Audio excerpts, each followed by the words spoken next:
Hello and welcome to Own Your Health with me, Katie Brindle. And this is the month of Stress Awareness Month. So I thought what I would do is split out stress, because it's such a huge topic, into kind of 4 quarters, I guess, where we can really talk about like what stress is, how it affects our bodies, why it's such a big issue, what we can do to sort it out, more ways to sort it out, and how to help other people at the same time. So that's kind of what we're going to do over the series of the next 4 episodes, distinguished by the fact I'm going to wear the same top for all 4.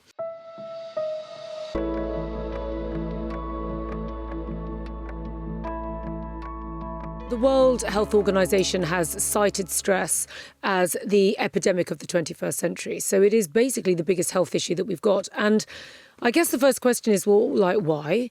And let's answer that first, because I always say to patients, 50% of the solution is understanding what the problem is in the first place. So let's have a look at the problem. So stress obviously is normal. That's kind of why it affects everyone, because the stress response is fight or flight. And that is something that we all have because it's entrenched in us as human beings to go through the fight or flight response because it's survival instincts. And as we've kind of progressed through the millennia from, fighting or flighting away from wild animals and just kind of like, sort of primal living, all the way through to kind of fight or flight within the workplace as sort of, humanity went through the Industrial Revolution, and then all of a sudden we're kind of in jobs which are creating trauma and fight or flight, not to mention wars and negative news and epidemics and all of the things that kind of create fight or flight responses inside our body. Here we are now going into a different age. The age of enlightenment is what the wise people say is the 21st century. So we're in this now. Now, all centuries take a little bit of time to kind of get into the flow of what it is that they bring, and no 2 centuries are the same.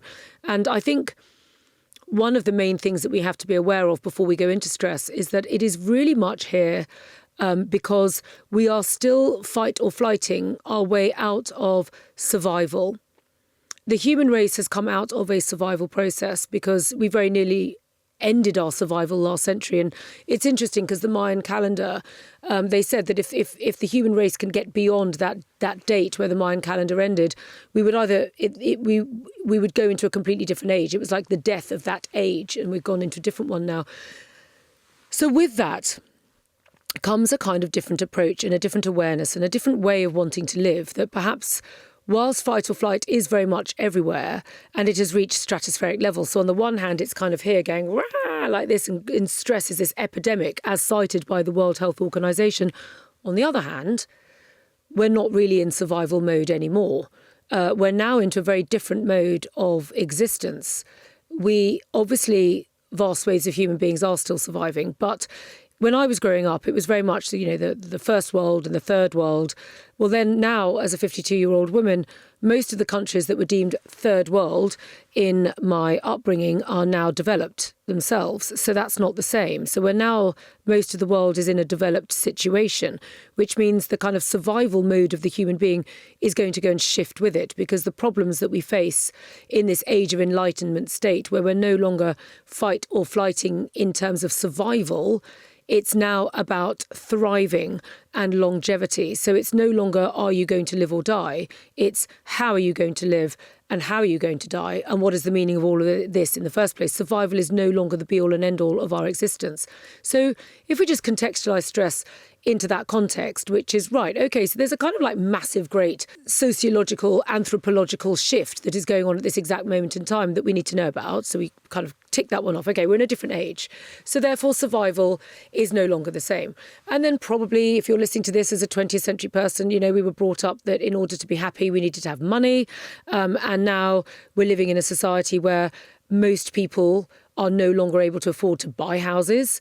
So now we're kind of, our survival matrix are very, very different from the ones that we were brought up with. Whereas as late baby boomers or the next generation beyond, if we worked hard enough or were lucky enough, could just about afford to buy a property. And the chances are most people being born now and in the more recent generations are not able to do so, which means everything's kind of shifted. Survival, fight or flight, what we're living for, what we're getting sick for, what we're doing it all for has shifted. And the narrative has shifted. And it all kind of fuels together with, well, then what are we doing with all of this? Because I guess where this podcast come from is this is about owning your health. And stress is the number one epidemic which can impact your health.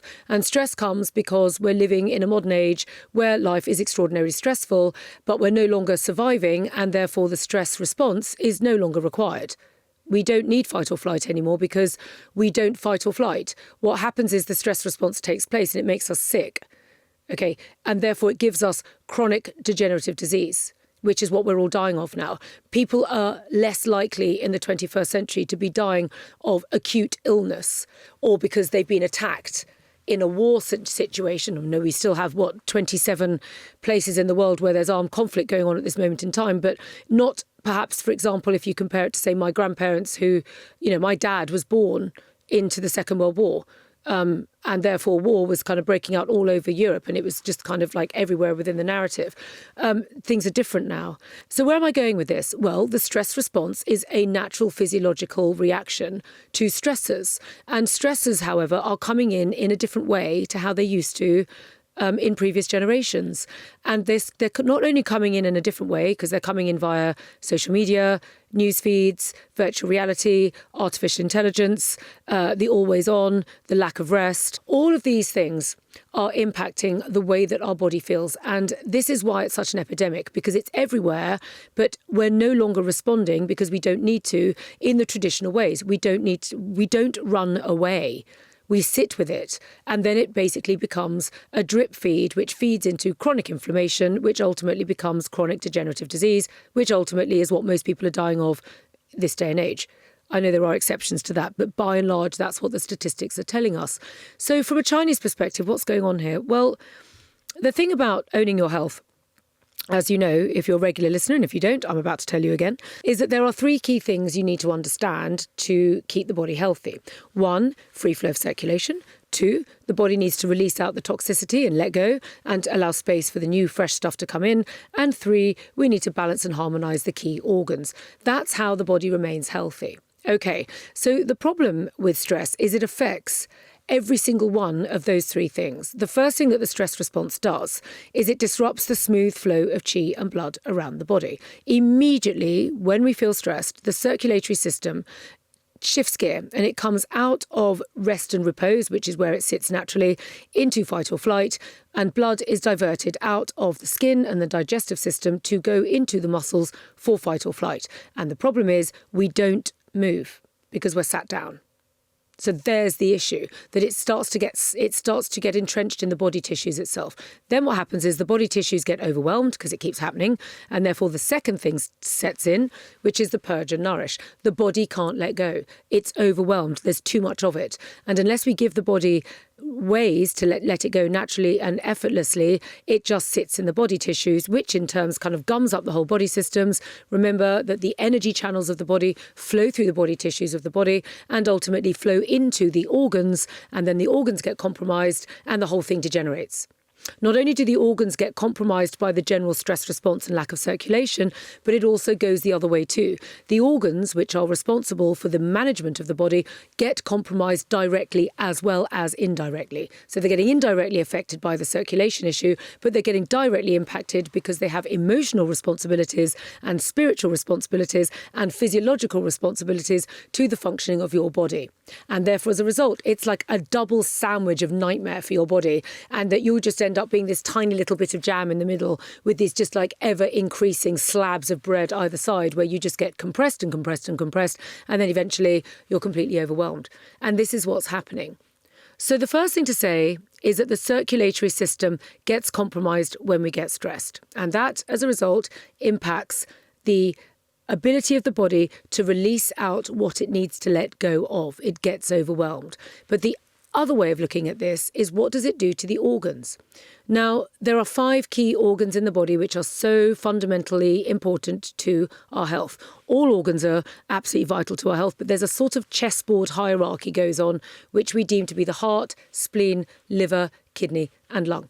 Now, the stress response impacts every single one of those organs, which is why it's such a complete nightmare and sits at the root of every single physiological problem that we have, because symptoms ultimately are the body addressing the fact that there's a fundamental disease dis-ease or imbalance going on in the first place. And your symptoms are simply the way of your body popping it up in different guises for you to address. But underpinning all of that, the stress response will be hitting 5 organs. So let's start at the beginning. The liver. So the liver is primarily responsible for the smooth flow of qi and blood around the body, okay? Now, when the liver's happy and it's not getting stressed, it's just like la-da-da, it's like a pendulum just working through the body. It's all happy, right? When the stress response kicks in, it makes it go like that. And then liver energy starts to stagnate. It gets stuck. Now, that impacts blood flow, and blood flow impacts liver. So it works both ways.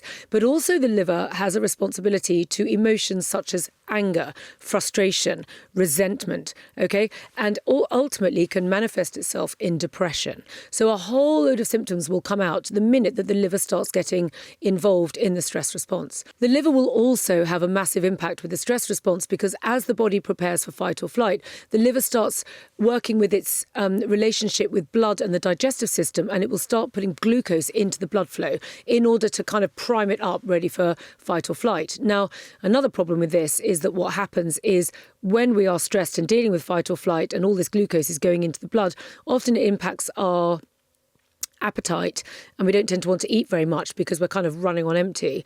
And then we finally get to the evening where we can decompress from it all, and then the liver wants to kind of refuel its tank, and will often override the best of our dietary intentions, and then we tend to find ourselves reaching for things like wine or sugar or refined carbs or all of the things that we know that we shouldn't really be eating, but then it becomes a sort of overwhelming compulsion, and it tends to unravel itself in the evening because we start to rest up, and then the liver needs to refill itself. So it's a bit of a nightmare. Then we have the kidneys. So the kidneys are responsible for the batteries of the body. But the kidneys are also completely intertwined with the adrenals. Now, in Chinese medicine, the kidney cortex and the adrenal glands are viewed as one thing. And the thing is that constant stress will deplete the kidneys and ultimately create exhaustion. And eventually you get burnout. And then eventually that can lead to chronic fatigue. And on it goes. All of this is discussed on my different fact sheets. There's a stress fact sheet as well. There's fact sheets for all of these organs, and there's fact sheets for most of the pathologies as well that come off the back of it. But stress is definitely sitting there underpinning all of them. Then we have the spleen. The spleen is very much about the transformation and transportation of food and fluids around the body. And in so doing, the spleen is very much responsible for providing good quality nourishment to all of the body tissues. Now, the problem is that with the stress response, that very same blood gets diverted out of the digestive system and into the muscles for fight or flight, which means the digestive system can't quite fulfill its responsibilities of producing good quality blood for the functionality of the body. This in turn depletes the spleen because the spleen is not actually producing its primary function first, which is transportation and transformation of food and fluids. It's going into its secondary function, which is management of the muscles, which is one of the other things that the spleen does. And because the blood's going into the muscles all the time, the muscles tend to get overfed, overgorged and overtight, and then everything starts to get very tense, and then everything starts to get a bit overwhelmed, and then you have that horrible sensation of exhausted yet restless, that you can't relax and unwind, but equally you feel too fatigued to actually do anything about it. Luckily, I've got solutions for all of this, okay? In the next episode, we're going to go into what to actually do. The lungs. Well, the lungs are the governor of the body, and ultimately they govern and regulate the body rhythms. Now, one of the key issues with stress is that stress creates shallow breath. You tend to just breathe much more superficially when you get stressed. She says, take a deep breath. So one of the most important things to do with the lungs is to allow the lungs to take deep, conscious breaths.